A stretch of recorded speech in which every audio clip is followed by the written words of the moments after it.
안녕하세요. 뜻밖의 의학 채널의 하태국입니다.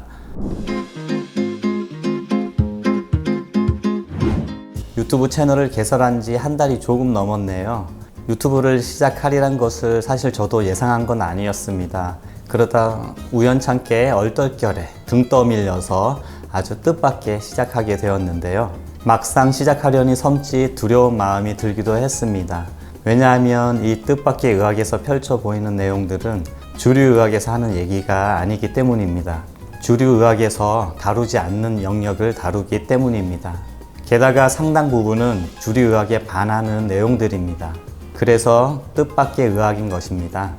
이 뜻밖의 의학에서 제시하는 내용들은 비과학적이다거나 미신적이다라는 비난을 받을 수도 있습니다. 제가 최대한 과학적 근거를 제시하고자 노력하겠지만 어떤 내용들은 머리, 즉 이성이 아닌 가슴으로, 감성으로 받아들여야 하는 경우도 많을 것입니다.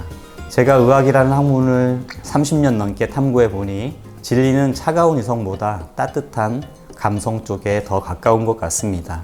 이성은 선입견과 편견과 기존에 조건화된 사고틀이나 신념에 오염되고 왜곡되거나 제한되기 쉽습니다. 따뜻한 감성을 함께하지 못한 이성은 자칫 공격적이게 되기 쉽습니다. 저는 현대의학에서 그러한 모습을 목도합니다. 그런데 저만 그러한 건 아닌 것 같습니다. 저는 의사이지만 의사가 무섭고 병원이 무섭고 약물들이 무섭습니다. 왜 이렇게 치료는 무섭고 고통스러운 방식으로 이루어져야만 하는 걸까요? 무섭지 않고 고통스럽지 않고 차갑지 않으면서 부드럽고 편안하고 자비롭고 아름답고 신나고 재미나는 치료법은 왜 없는 걸까요? 어릴 때 아픈 배를 쓸어주셨던 엄마 손처럼 말이죠.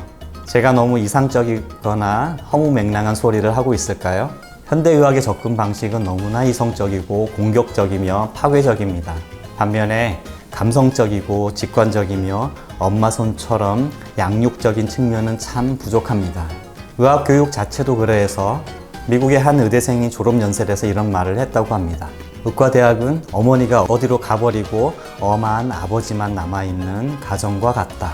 유명한 물리학자인 프리조프 카프라는 더 터닝 포인트, 새로운 과학과 문명의 전환이라는 책에서 현대의학의 이러한 면을 지적하고 있습니다. 현대의학의 생의학적 모델은 인간을 전체성으로 보지 않고 기계처럼 작게 분해해서 환원시킴으로써 이제 의학에서 치유의 개념이 희미해졌다고 카프라는 한탄하고 있습니다. 치유라는 것은 단순히 육체의 병을 고치는 것이 아니라 육체적, 심리적, 사회적, 그리고 환경적인 모든 인간 조건의 복잡한 상호작용을 고려한 전체성을 바탕으로 한 질병의 치유를 말하는 것입니다. 카프라는 지금 이 문명의 전환의 시대에서 새로운 의학이 가야 할 방향을 제시해주고 있습니다. 그 방향으로 가기 위해서는 과학과 영성의 결합이 필요하다고 말합니다. 저는 처음에 이 채널의 이름을 뜻밖의 의학, 뜻 안의 의학으로 지었었습니다. 기존 관념에서 벗어난다는 의미에서 뜻밖의 의학이지만 결국 그 지향점은 의식과 영성에 있기 때문에 뜻 안의 의학인 것입니다. 채널 이름이 길면 좋지 않다는 전문가의 조언이 있어서 뜻 안의 의학은 이름에서 빼버렸지만 결코 사라지지 않고 이 스토리, 이 여정의 배후에 숨어 있을 것이니 숨은 그림 찾기 하듯이 잘 찾아보시면 좋겠습니다. 이러한 맥락에서 저는 이 뜻밖의 의학 채널을 통해 새로운 의학의 가능성을 보여주고자 합니다. 여기에는 어떤 사명감 같은 것이 있습니다. 낯선 세상의 이방인처럼 느껴지기도 하지만 이해해 주시고 공감해 주시는 분들이 예상 밖으로 많아서 큰 힘을 받고 있습니다. 자, 그러면 또다시 뜻밖의 세상으로 함께 길을 나서 보실까요?